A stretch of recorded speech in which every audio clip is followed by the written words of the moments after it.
Punjabi radio USA लेके आया है ताई फिनो दियां तत्तियां।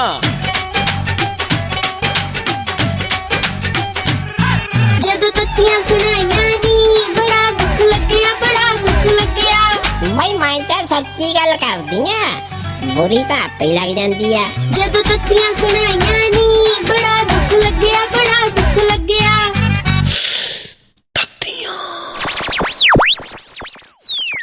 ਤਾਇਆ ਸਵੇਰੇ ਤਿਆਰ ਰਹੀਂ, ਰੈਲੀ ਤੇ ਜਾਣਾ ਆਪਾਂ। ਰੈਲੀ ਨਾ ਕਿਹੜੀ ਪਾਰਟੀ ਪੂਟੀ ਕੋਈ ਹੈਗੀ ਉੱਥੇ ਕਿ ਇਦਾਂ ਹੀ ਰੈਲੀਆਂ ਕਰੀ ਜਾਣੀਆਂ ਹੁਣ? ਨਾ ਕਰਨੀਆਂ ਨਹੀਂ, ਇਲੈਕਸ਼ਨ ਆਉਂਦੇ ਹੀ ਆ। ਕਿੱਦਾਂ ਦੀ ਪੱਗ ਬੰਨਾ? ਤੂੰ ਐ ਕਰੀ, ਪੱਗ ਦਾ ਰੰਗ ਨਾ ਬਹੁਤਾ ਵੇਖ, ਉੱਥੇ ਜਾ ਕੇ ਨਾਰੇ ਸਹੀ ਲਾਈ। ਓਏ ਹੋਏ ਹੋਏ, ਨਾ ਮੈਂ ਪਿਛਲੀ ਵਾਰੀ ਗਲਤ ਨਾਰੇ ਲਾਏ ਆ। ਲੈ ਤਾਂ ਹੋਰ ਕੀ, ਜਿਨ੍ਹਾਂ ਦੀ ਜ਼ਿੰਦਾਬਾਦ ਕਰਨੀ ਸੀ ਤੂੰ ਮੁਰਦਾਬਾਦ ਕਰੀ ਗਿਆ। ਓਏ ਯਾਰ ਫੇਰ ਕਰਨੀ ਸੀ ਮੁਰਦਾਬਾਦ ਹੈ। ਤੂੰ ਮੈਨੂੰ ਘਰੋਂ ਲੈ ਕੇ ਚੱਲ ਗਿਆ ਤੇ ਆਂਦਾ ਵੀ ਉੱਥੇ ਜਾ ਕੇ ਤੈਨੂੰ ਦਾਰੂ ਦੂਰੂ ਪਿਲਾਵਾਂਗੇ ਪੂਰੀ। ਆਹੋ। ਤੇ ਫਿਰ ਮੈਨੂੰ ਪਲਾਇਆ ਪਲੂਏ ਦਾ ਕੋਈ ਹੈ ਨਹੀਂ ਤੇ ਮੈਂ ਮੁਰਦਾਬਾਦ ਹੀ ਕਰਨੀ। ਰੈਲੀ ਤੋਂ ਬਾਅਦ ਬੁਲਾਉਣਾ ਸੀ, ਤੂੰ ਸਵੇਰੇ ਸ਼ੁਰੂ ਹੋਣ ਨੂੰ ਫਿਰਦਾ ਸੀ। ਅੱਧੀ ਪੀ ਕੇ ਤੂੰ ਅੱਧੀ ਰੈਲੀ ਦੇ ਵਿੱਚ ਆ ਕੇ ਮੁਰਦਾਬਾਦ ਕਰਨਾ ਪਿਆ। ਉਹ ਚੱਲ ਪੁਰਾਣੀਆਂ ਗੱਲਾਂ ਛੱਡ, ਐਤਕੀ ਦੱਸ ਉੱਥੇ ਰੈਲੀ 'ਚ ਕੋਈ ਲੱਭੂ? ਮੈਂ ਕਿਹਾ ਪੂਰਾ ਲੱਭੂ, ਤੂੰ ਤਿਆਰੀ ਕਰ।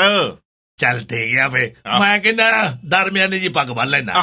ਸਵੇਰੇ ਨਾ 7 ਵਜੇ ਟਿੱਚ ਹੋਈ, ਨਾਲੇ ਜ਼ਿੰਦਾਬਾਦ ਦੇ ਨਾਰੇ ਲਾਉਣੇ ਆ, ਮੁਰਦਾਬਾਦ ਨਾ ਕਰੀ ਜਾਈ ਐਤਕੀ। ਨਾ ਹੁਣ ਇਹਦੇ ਨਾਲ ਸਾਈਆਂ ਵਧਾਈਆਂ ਲਾ ਲੀਆਂ, ਪਿਛਲੀ ਵਾਰੀ ਤਾਂ ਕਹਿੰਦਾ ਸੀ ਮੈਂ ਸਰਪੰਚ ਦੇ ਹੇ ਮੱਥੇ ਨਹੀਂ ਰੱਖਣਾ ਹੈ। ਨਾ ਗੱਲ ਸੁਣ ਭਗਵਾਨ ਨੇ, ਹੁਣ ਮੇਰੀ ਇੱਜ਼ਤ ਤਾਂ ਘਰ 'ਚ ਹੈ ਨਹੀਂ ਰਤਾ ਵੀ। ਹੁਣ ਜਿਹੜਾ ਤੁਰ ਕੇ ਆਇਆ ਘਰ, ਉਹਦਾ ਇੱਜ਼ਤ ਮਾਨ ਤੇ ਰੱਖਣਾ ਕਿ ਨਹੀਂ ਰੱਖਣਾ?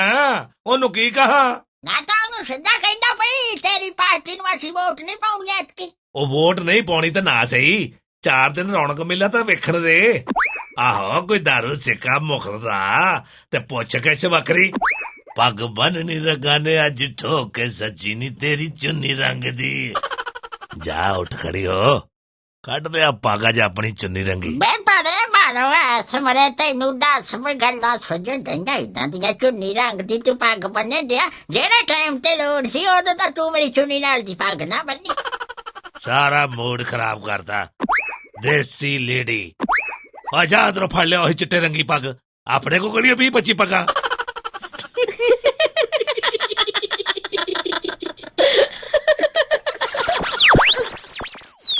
ਬਈ ਮੈਂ ਤਾਂ ਸੱਚੀ ਗੱਲ ਕਰਦੀ ਆ, ਬੁਰੀ ਤਾਂ ਆਪੇ ਲੱਗ ਜਾਂਦੀ ਆ। जदों तत्तियां सुनाइयां नी बड़ा दुख लग्या, बड़ा दुख लग्या।